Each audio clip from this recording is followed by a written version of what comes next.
much for everything you do. Thank you. And good afternoon to everyone here. Thank you to all of the incredible leaders with us today, including my friend, the Governor, Roy Cooper. Where is he? Here with his daughter. Every time I land in North Carolina, I'm just literally coming down the stairs of Air Force Two, I will shout to Roy Cooper, "What number is it, Roy?" And today he shouted 16, which is the number of times I've been in this beautiful state since I've been vice president. Every time. I want to thank your next governor, Attorney General Josh Stein. He's doing incredible work. He's going to be an extraordinary governor. Representatives Adam, Manning, Foushee, and Nickel, thank you all for your support, for your friendship, for your leadership. Chair Thomas of the Wake County Board of Commissioners, thank you for all that you do. And to all the leaders that are here today, including the students and instructors here at Wake Tech North. Thank you. Thank you. So thank you all.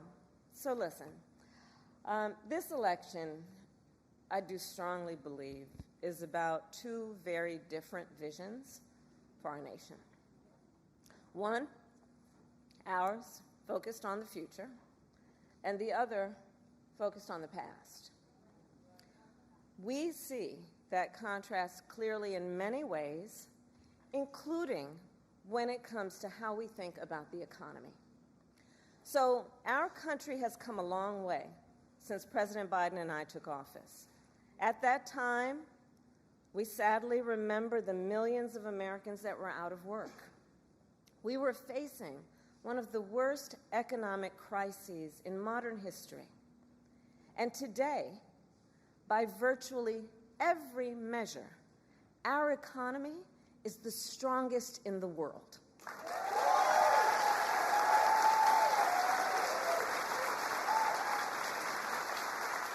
We have created 16 million new jobs. We've made historic investments in infrastructure, in chips manufacturing, in clean energy. And new numbers this week alone show that inflation is down under 3%.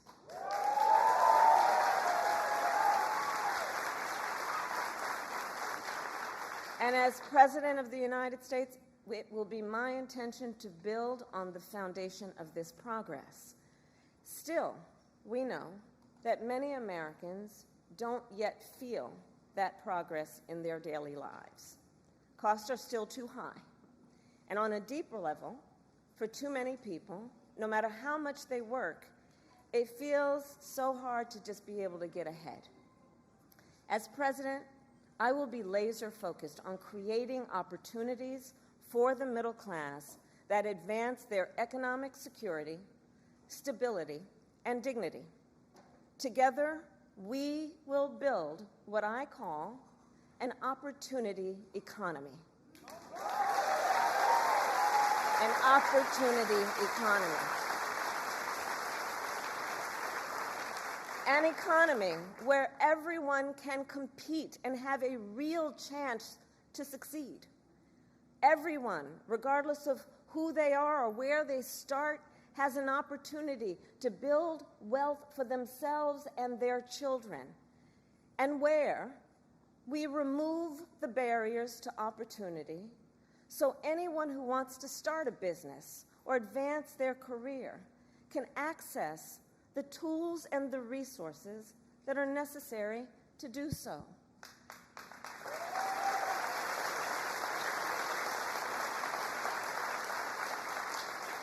I will focus on cutting needless bureaucracy and unnecessary regulatory red tape, and encouraging innovative technologies while protecting consumers, and creating a stable business environment with consistent and transparent rules of the road. As president, I will bring together labor with small businesses and major companies to invest in America, to create good jobs, achieve broad-based growth, and ensure that America continues to define the future and lead the world.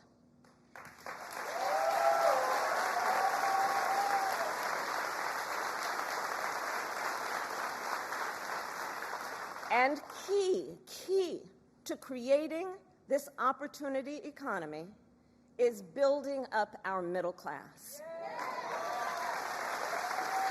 It is essential. The middle class is one of America's greatest strengths. And to protect it, then, we must defend basic principles, such as your salary should be enough to provide you and your family with a good quality of life.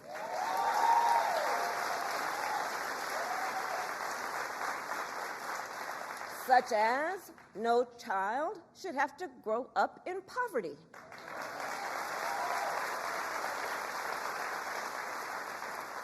Such as after years of hard work, you should be able to retire with dignity.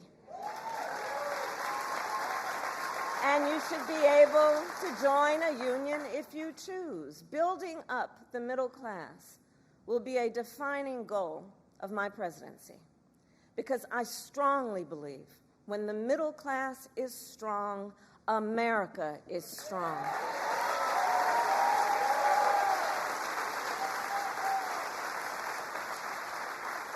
So in the weeks to come, I will address in greater detail my plans to build an opportunity economy. And today, I will focus on one element that's on the minds of many Americans as they pay their bills at the kitchen table or walk the aisles of a grocery store. And that is lowering the cost of living.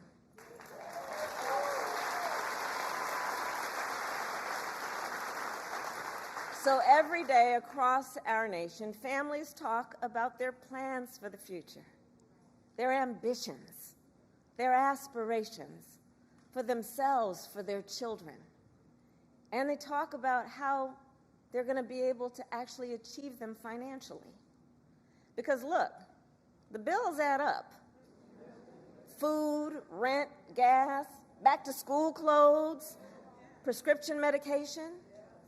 After all that, for many families, there's not much left at the end of the month. I grew up in a middle-class household. For most of my childhood, we were renters. My mother saved for well over a decade to buy a home. I was a teenager when that day finally came, and I can remember so well how excited she was. I kind of understood what it meant, but we called her Mommy. Mommy was so excited, it just made us excited that she was so excited. Later in college, I worked at McDonald's to earn spending money. Well, some of the people I worked with were raising families on that paycheck. They worked second or even third jobs to pay rent and buy food. That only gets harder when the cost of living goes up. When I am elected president, I will make it a top priority to bring down costs and increase economic security for all Americans. As president, I will take on the high costs that matter most to most Americans, like the cost of food. We all know that prices went up during the pandemic when the supply chains shut down and failed. But our supply chains have now improved, and prices are still too high. A loaf of bread costs 50% more today than it did before the pandemic. Ground beef is up almost 50%. Many of the big food companies are seeing their highest profits in 2 decades. And while many grocery chains pass along these savings, others still aren't. Look, I know most businesses are creating jobs, contributing to our economy, and playing by the rules. But some are not, and that's just not right. And we need to take action when that is the case.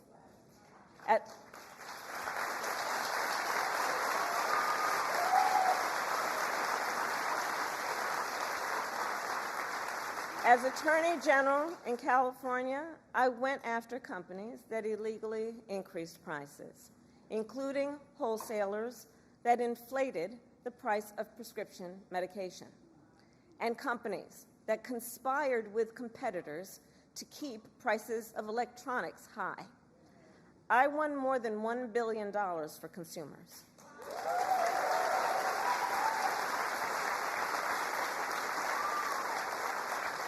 So believe me, as president, I will go after the bad actors.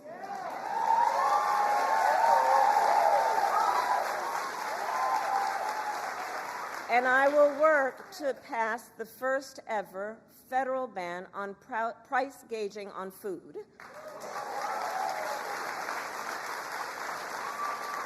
My plan will include new penalties for opportunistic companies that exploit crises and break the rules, and we will support smaller food businesses that are trying to play by the rules and get ahead.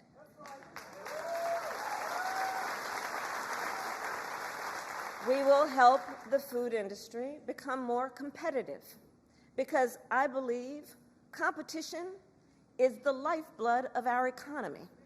More competition means lower prices for you and your families.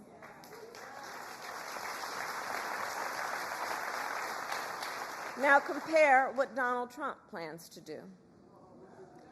He wants to impose what is, in effect, a national sales tax on everyday products and basic necessities that we import from other countries. That will devastate Americans. It will mean higher prices on just about every one of your daily needs. A Trump tax on gas, a Trump tax on food, a Trump tax on clothing, a Trump tax on over-the-counter medication. And you know, economists have done the math. Donald Trump's plan would cost a typical family $3,900 a year. At this moment, when everyday prices are too high, he will make them even higher. As president, I'll take on the issue of the cost of health care. As Attorney General, I took on insurance companies and Big Pharma and got them to lower their prices. And together with President Biden, we've gone even further. We capped the price of insulin at $35 a month, and the total cost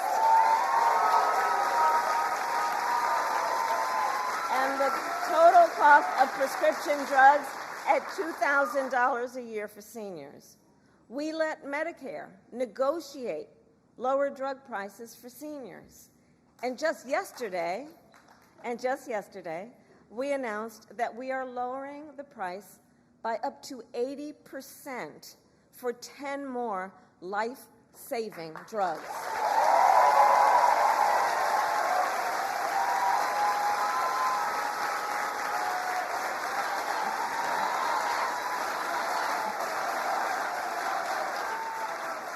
And I pledge to continue this progress. I'll lower the cost of insulin and prescription drugs for everyone with your support, not only our seniors.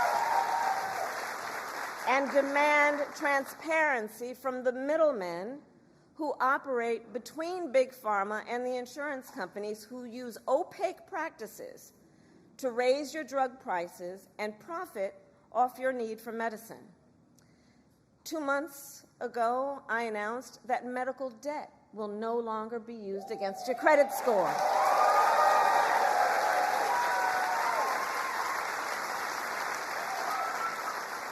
And I will work as president with states like here in North Carolina, Roy Cooper, thank you again, to cancel medical debt for more and more, millions more Americans.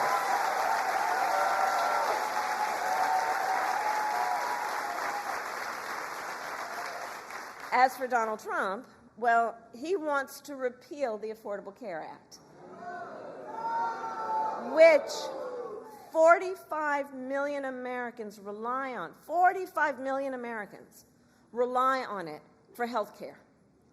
That would take us back to a time when insurance companies could deny people with pre-existing conditions. We all remember what that was.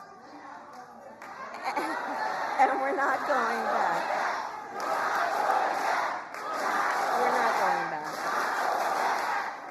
We're not going back. And remember, and this is why we're not going back, because we do remember, he tried to cut Medicare every year he was president, threatening a program that tens of millions of seniors count on. And according to his Project 2025 agenda, he intends to undo our work to bring down prescription drugs, the cost of prescription drugs, and insulin costs. Well, we've come too far to let that happen.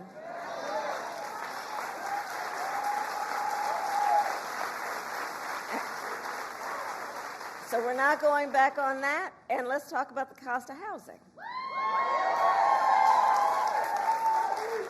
So now, the housing market can be complicated, but look, I'm not new to this issue.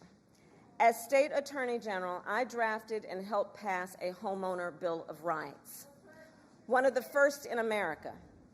And during the foreclosure crisis, I took on the big banks for predatory lending with many of my colleagues, including Roy Cooper, and won $20 billion for California families when I was Attorney General.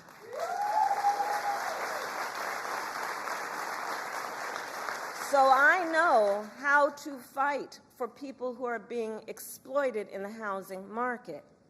And I know what home ownership means. It's more than a financial transaction. It's so much more than that. It's more than a house.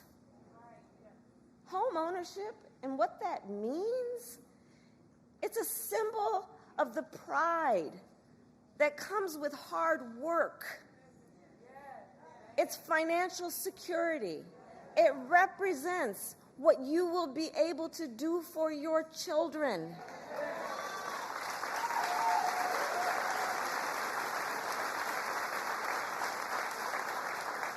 And sadly, right now, it is out of reach for far too many American families. There's a serious housing shortage. In many places, it's too difficult to build, and it's driving prices up. As president, I will work in partnership with industry to build the housing we need, both to rent and to buy. We will take down barriers and cut red tape, including at the state and local levels.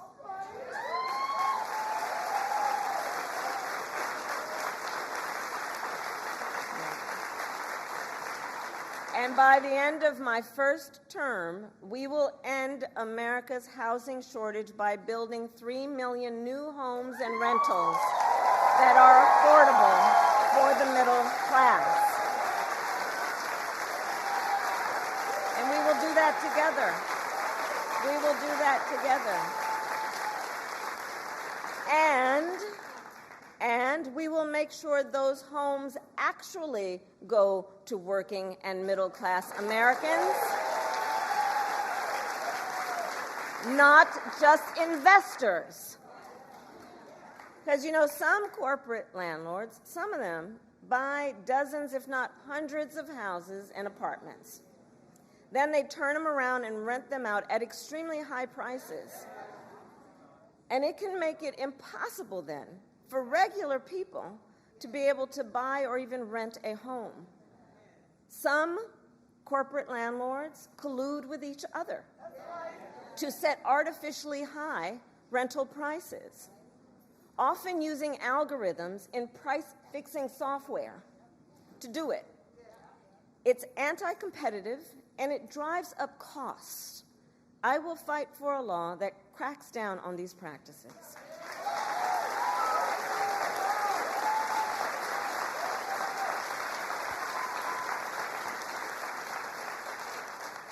We also know that as the price of housing has gone up, the size of down payments have gone up as well. Even if aspiring homeowners save for years, it often still is not enough. So in addition, while we work on the housing shortage, my administration will provide first-time home buyers with $25,000 to help with the down payment on a new home.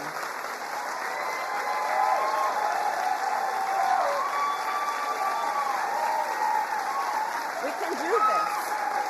We can do this. All to help more Americans experience the pride of home ownership and the financial security that it represents and brings. So that's my plan. But here's what Donald Trump would do. If his Project 2025 agenda is put into effect, it will add around $1,200 a year to the typical American mortgage. He's got it backward. We should be doing everything we can to make it more affordable to buy a home, not less.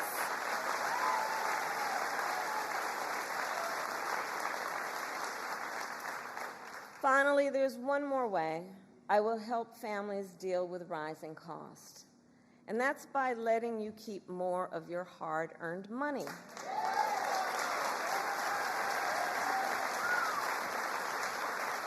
Under my plan, more than 100 million Americans will get a tax cut, and we will do this by restoring 2 tax cuts designed to help middle-class and working Americans: the Earned Income Tax Credit and the Child Tax Credit.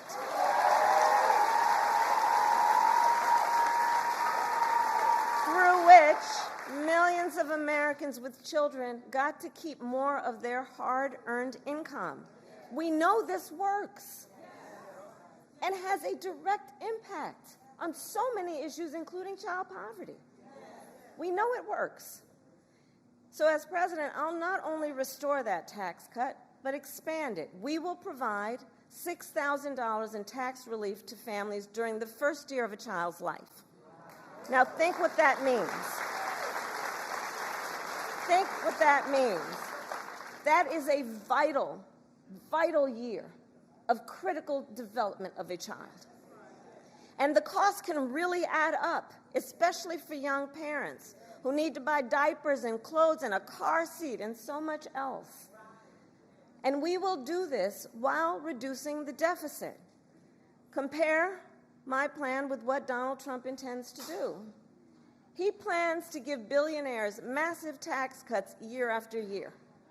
And he plans to cut corporate taxes by over $1 trillion, even as they pull in record profits. And that's on top of the $2 trillion tax cut he already signed into law when he was president, which, by the way, overwhelmingly went to the wealthiest Americans and corporations and exploded the national deficit. You know, I think that if you want to know who someone cares about, look who they fight for. Look who they fight for.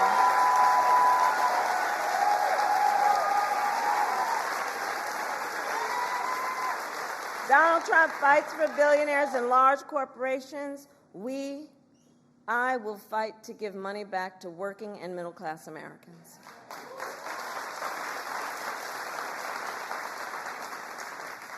So I'll end with this. 2 days ago, Donald Trump was here in North Carolina. He said he was going to talk about the economy. I think you all watched. You know what I'm about to say. But he offered no serious plans to reduce costs for middle-class families. No plan to expand access to housing or health care. And that, actually, I think for most of us, was not surprising. Because we already know his plans. We know the Project 2025 agenda. So there's a choice in this election. Donald Trump's plans to devastate the middle class, punish working people, and make the cost of living go up for millions of Americans. And on the other hand, when I'm elected president, what we will do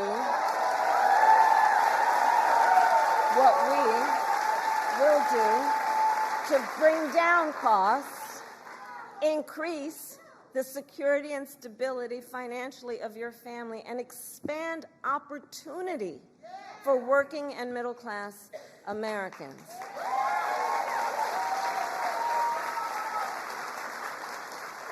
So now is the time to chart a new way forward. Now is the time to chart a new way forward, to build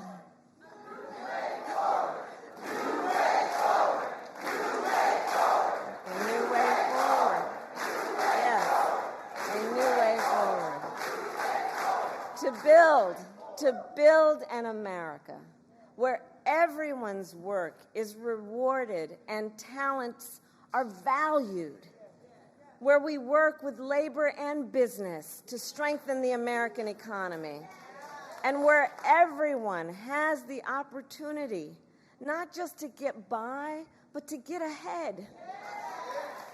So I thank you, North Carolina. We're going to get this done. And with your help, God bless you, and God bless the United States of America. God bless you.